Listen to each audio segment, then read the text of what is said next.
coffee or juice? Both. Both? Okay. No.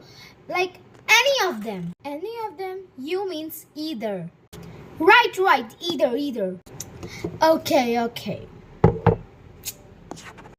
Excuse me, ma'am. What do you like to have? Crackers, biscuits, or sandwiches? Either. Ugh. Mom, you don't say either.